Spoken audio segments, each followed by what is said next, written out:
My name is Gabriella Stern. I'm the Director of Communications at the World Health Organization. We're here in Geneva at headquarters, and I'm really pleased to have my colleague Lindsay Lee here.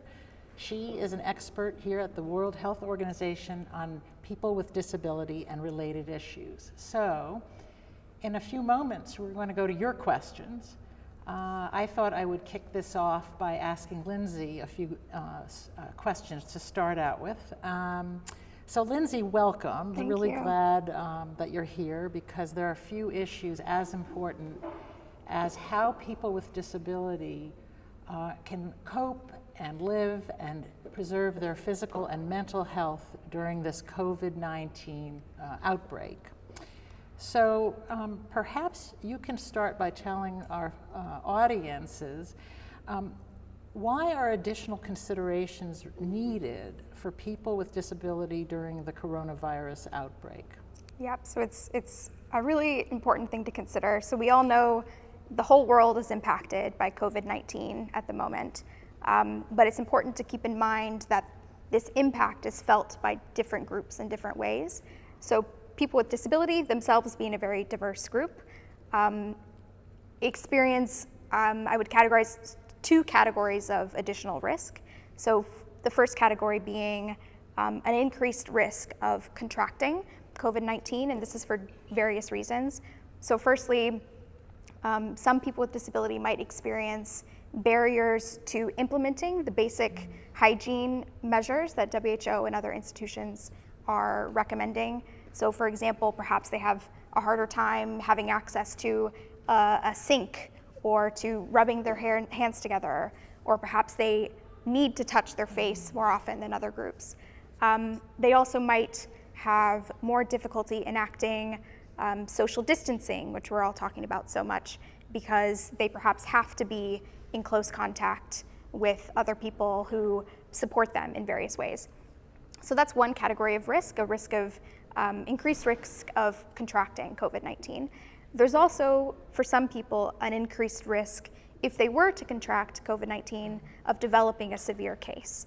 So this might be because COVID-19, we have seen in evidence, can exacerbate existing health conditions, particularly those related to immune response or our respiratory function. And also we have to keep in mind that a lot of people with disabilities experience barriers in many aspects of the environment, but also particularly in the healthcare system. So existing barriers in healthcare unfortunately still exist and need to be mitigated during this outbreak. Yeah. I'm just going to say a word about captioning. We are working on captioning for this broadcast, so it should be coming soon. So Lindsay, the points you make are really interesting, and I guess the next logical question is, if you're a person with disability, how do you then take the measures needed to protect yourself under these various circumstances where either you might not be able to fully implement the self-protection, hygiene, and other measures, or you end up in a facility that isn't prepared for you? Mm-hmm. Mm-hmm. Yeah, so I'm going to categorize what people with disability can do to mitigate these risks in three general categories. So the first one is to enact as best you can the basic protection measures that WHO is recommending. So that is frequent hand washing, that's not touching your face, that's maintaining social distance from people who are symptomatic, and especially if you yourself are symptomatic. But for each of these measures, think through them very concretely and think, okay, am I able to wash my hands frequently? If not, identify what are the specific barriers in place for me to be able to do that, and then identify, okay, what are solutions that I can take to mitigate or to overcome these barriers. And thinking through these barriers in a very concrete and specific way can help you identify these types of solutions. Unfortunately, it's a fact of life that a lot of people with disabilities in every day of their lives have to come up with adaptations. This is no different, and it's entirely possible for people with experiencing different barriers to come up with solutions to overcome these barriers. So that's the first thing. Do all you can to enact these basic hygiene measures. The second is make a plan with your support network. So think through, okay, if I were to contract COVID-19, what do I need to have in place? What supplies, that could be medication or assistive products, do I need to make sure I have available? Who is there in my support network that I can call upon? But also, if people in your support network were to contract COVID-19, who are people who can fill in the gap that would come to pass if perhaps they provide some sort of support or care for you? Who else can provide that care? So that's one thing, so making a plan. The third thing, communicate. So make sure you are constantly communicating with everyone in your support network. It could be in person, but as a lot of us are sitting at home these days, via text message, via video chat. Make sure that everyone in your support network knows what you need, knows your health status, how you're doing, and also that the people in your network know each other as well, so that they can speak to each other in case they need to fill in for a particular need that you have. And I suppose they had better know how they can both protect themselves and protect you. So they have to follow the public health measures that we and others Exactly. are recommending, so that when and if they come to see you, they're not bringing the virus in. Exactly. Or if you, as a person with disability, have the virus, that you're not giving it to them. So Yeah, it's exactly. very complex, isn't it? And we all know everyone in our world right now has a responsibility to be doing all they can to follow these basic measures, no matter what your status is. So if you have someone coming to visit your home, ask them, say, hey, please wash your hands, first thing when they walk into the door. It's a time where we need to be willing to be a bit aggressive like that with people, especially if you're at a higher risk. Yeah, and I would imagine that there are some people in caregiving positions who are reluctant to leave their houses and go and work with one of their clients. And so that actually is all the more reason why people need backup plans and backup plans to backup plans, perhaps, right? Exactly. So it's really complicated. Yeah. On the other hand, it sounds very, very doable. Yeah. It's certainly, might not be easy, but it's important. And actually, once you have a plan in place, and it can help alleviate maybe some anxieties or some fears that you might have. It's knowing the facts and coming up with a plan is what's going to help people feel safe in this time. Do you have thoughts on what both governments and disability providers can and should be doing right now? Yeah, absolutely. So governments have a lot of responsibility during this crisis overall, as we know. And firstly, before I talk about this outbreak in particular, I want to say that governments have a responsibility in general of making sure that their societies are accessible to people with disabilities. That's an ongoing work that governments are doing more and more to make their societies more inclusive, especially within healthcare settings. So that's the first thing that governments should be doing, is always making sure that the services that are being provided, especially in this time, healthcare services, are being provided in an accessible way. And we have guidance on that. WHO has guidance on that we could talk about in more detail. But specifically during this crisis, governments need to be making sure that they're providing public health information in ways and means that are accessible to different people. So this means providing information in using different communication modes. So if you're putting out a text document on a website, you need to make sure that that document has accessibility features.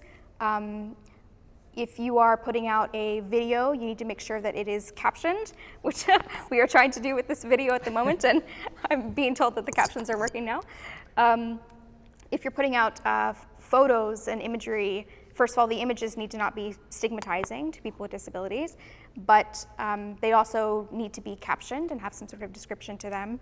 And also, if you have information lines, hotlines, that people can call to get more information, making sure that those hotlines are provided in different means. So maybe you have one that's audio, maybe you have a video line as well, maybe you have an email or text line that people can access. So that's really important.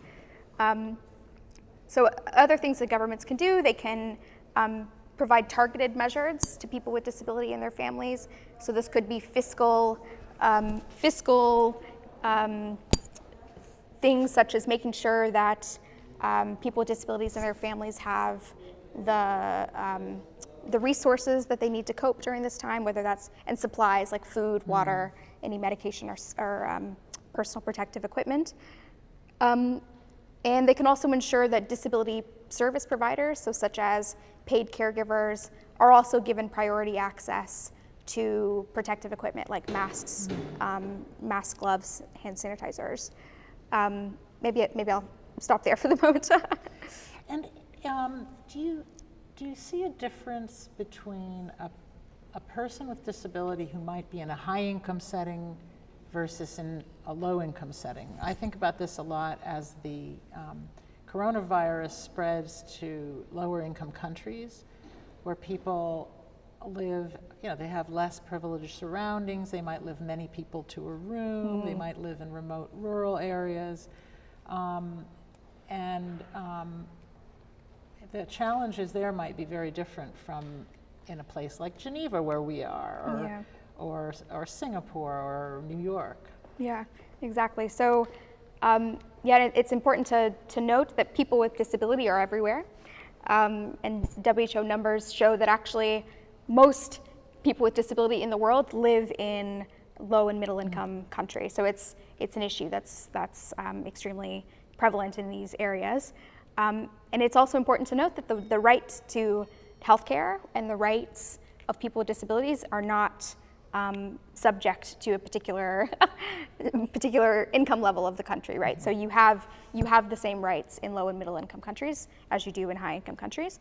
But like you say, the types of adaptations that people might make to participate fully in the society might be different, or maybe perhaps in high income countries, people might have more access to paid care, where in low and middle income countries, there's more of a community care that's provided. So you really just have to think through in your own setting, what are the services and the support I have available right now? What can I do based on what I have to ensure that I'm protecting myself in this outbreak? And you can do that no matter where you are. Yeah. I'm just wondering if we have questions from the audience yet, and I'm just going to check, and if we do, I will take them, and if not, I have a million questions for you. Great. Okay, so here's one. So how can communities support people with disabilities in this outbreak, both in terms of things like you said, checking in, but also checking in physically or remotely, or advocacy, or any kinds of things, errands? Yeah. So actually, you've already begun to answer my question. So, but I would say even before all of that, the number one thing that you can do to protect vulnerable people, whether that's people with disability or other groups in your community, is to make sure you're following the basic protective measures. So make sure you're washing your hands, you're not touching your face. If you're sick especially, you're staying at home, you're maintaining social distance. Doing all of those things is already protecting people who are high risk, and yourself, obviously. But another thing you can do, obviously, if you know of people in your community who you suspect might have some sort of additional risk, check on them, like you said. So send them a text, see how they're doing, ask them if there's anything you can do for them. Even something like that, even if they don't take you up on that help, just that reaching out is going to help assuage any anxiety that might be there, and that person might then know, okay, here's another person in my life that I can call on should I need help. But other things that you can do if you are in a community and you're maybe a business owner, or you're the manager of some sort of workplace, make sure you're following WHO guidance about what to do to prepare your workplace for the COVID-19 outbreak.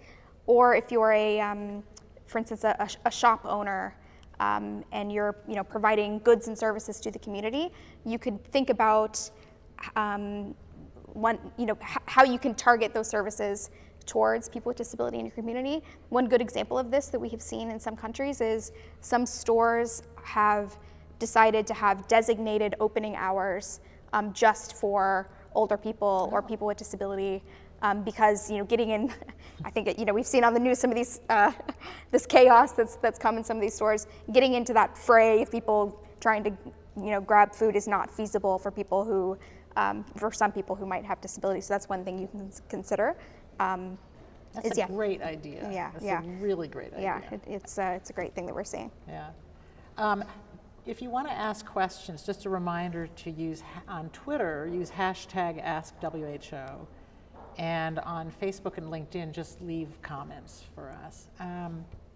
So when you think about, you're a foremost expert in this subject, and when you're at home at night, what keeps you up at night most right now regarding people with disability, the COVID outbreak, and the evolving nature of this outbreak? Yeah, it's a great question. I try and I think all of us are trying to stay positive about things, right? And it's it's important to think of the solutions and not just the things that are maybe scary to us. But yeah, I think what worries me perhaps more than anything is just the existing barriers that people with disabilities face. And and I can speak for this for myself personally. Accessing healthcare for a lot of people, even in high-income settings, is already in many cases extremely difficult for different reasons. It could be physical barriers. For me, if there's stairs, I can't go upstairs. It could be political barriers, like actual legal laws that discriminate against people with disabilities. It could be attitudinal barriers, existing stigma and discriminatory attitudes against people with disabilities. And these things, if governments, if communities aren't careful, can be exacerbated in crisis situations. And it's those sorts of things that worry me the most. But again, if the whole community is willing to do its part, these sorts of risks can certainly be mitigated. So we have another question. What about persons with disability who require continuous home care or physiotherapy? Good question. Yeah. So it's a really good question, and it goes back to what we were saying before about sometimes there's a difficulty in maintaining this social distancing. But it's, and our Director General and our Executive Director for the Emergency Program have talked about this before in the press briefings, that social distancing is a strategy when you are, it's a strategy most suited for when you don't know who's infected, right? When you don't know the status of people. So if you're not able to maintain this social distancing for whatever reasons, you can still stay safe as long as you are aware of your status and the status of people around you. So that is probably what would be most important, is just making sure that people who are having to be close to others are continually, again, following basic WHO protective measures, but also keeping track of their symptoms. And if you begin to experience even mild symptoms, you immediately stop contact and tell people around you that you're experiencing the symptoms, so then they can take action. But then if, for example, a person with a disability becomes infected with COVID-19 and they still require, as they generally probably would, require the sort of routine care that they obtain in their everyday lives, there's things that you can do to prevent the infection between the infected person and the person who's giving some sort of care. For instance, you could put a mask on the person who's infected, making sure that you're keeping surfaces disinfected. So there's definitely things that you can do to prevent infection, even if you still have to stay close to each other for whatever reason. Kathy from Twitter says that she's trying to do as much as she can for her communities by providing them with vetted information and the guidelines. But she wants to do more, which is great. Is there anything that bedbound people with disability can do to aid the international efforts more directly? That's a really good question. So I think the first thing that's coming to mind for me is sharing, and what she's already saying, making sure that you're sharing vetted, true information. The whole world right now is operating on information, and that's, to me, that what comes to mind is the most important thing that you can do is helping to bust myths, or if you see friends and family sharing things that aren't true or sharing guidance that's false, making sure that you're stopping that from being shared.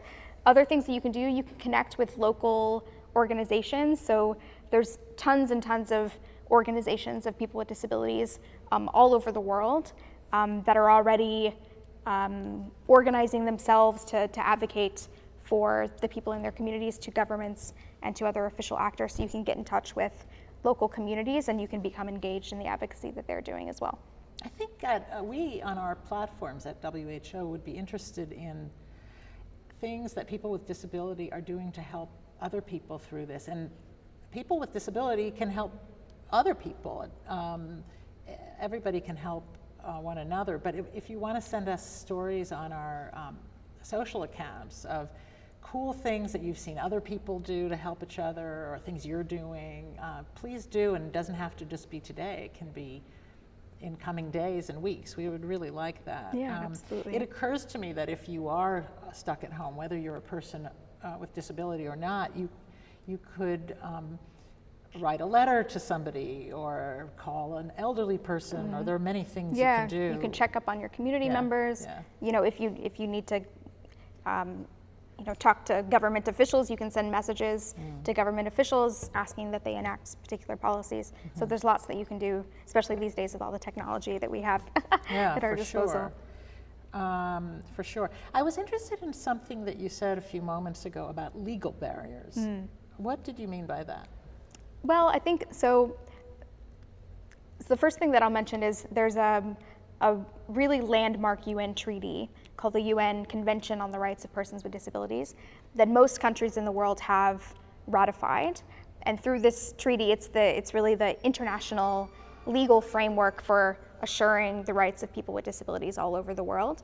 But still we're seeing that at the national level, in some locations, the policies might not be completely up to date with international standards regarding access to healthcare, but also information and to public space and these sorts of things. So we have a question that we touched on earlier, and so I don't know if there's something we can elaborate, but the question is, what can governments do to support and protect people with disabilities during COVID-19? You talked about things like making sure the access laws and legislation are enforced, I guess locally and at the national level. Sending out accurate communications? Yeah, accurate communications, but also accessible communications, right? So providing different means of communications that can be accessed by people with different types of needs. So that is really key in this time when we all very rapidly need access to accurate information very quickly in ways that are clear and that we can understand. Yes. Not just multilingual, but multi-access. Multi-mode, I would even say. Multi-mode. And that's complicated, but it's eminently doable. One just has to do it. One just becomes easy after you do it, so right? It really comes back to the financial point you made earlier, which is the financial resources need to be released so that all of us collectively can hire the people or the services or whatever to create the content or create the help that's needed. So that's really important. We have a question from someone who says, my home carers come in 4 times a day to help with my personal care. Should they wear face masks? It's a very good question. Thanks for asking that. So the WHO guidance at this point is that masks really only need to be worn if you yourself are symptomatic. So if you're infected and you're symptomatic, then you should wear a mask. Or if also, again, you are symptomatic and they are caring for you. So we're really not. Shouldn't the health worker wear a mask too, or not? I think it's only if you're. Right, if you are, they should. Yes.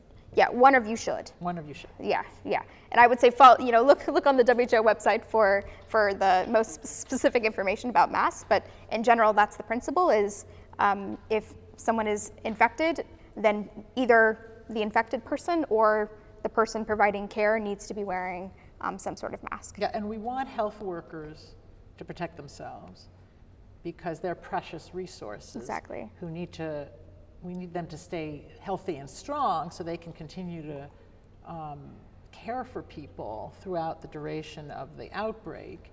And then certainly as the client or the patient, if you are infected with COVID and symptomatic, or even not symptomatic, I think that there are, and we can share the guidance on our social accounts, but there's a period of time in which you may be shedding the virus, as they put it. So what we'll do is we'll put really super clear guidance on our channels so that all of you have that info.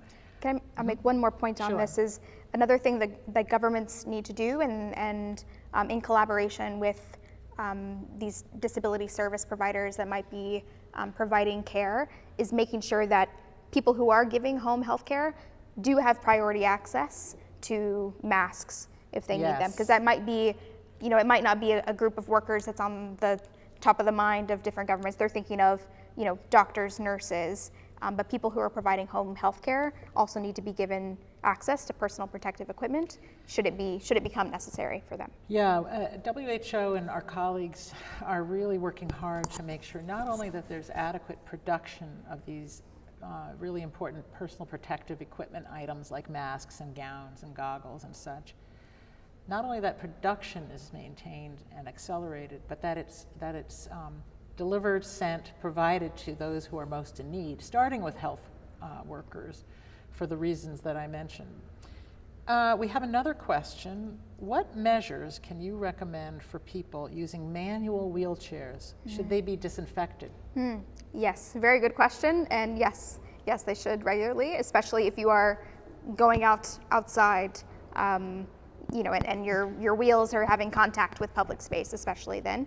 And most importantly, the areas that are being handled the most. So that might be if someone is pushing you, the handlebars on the back, but then also the wheels, they should be disinfected regularly. So all high touch surfaces in your household should be disinfected regularly. And for people with disability, this might include assistive products like manual wheelchairs, could be canes, walkers, white canes, or other materials that you touch often. Yeah, and a colleague of mine even says, if you have a keypad on your door, I think the advice on that is just wash your hands properly and regularly. Yeah.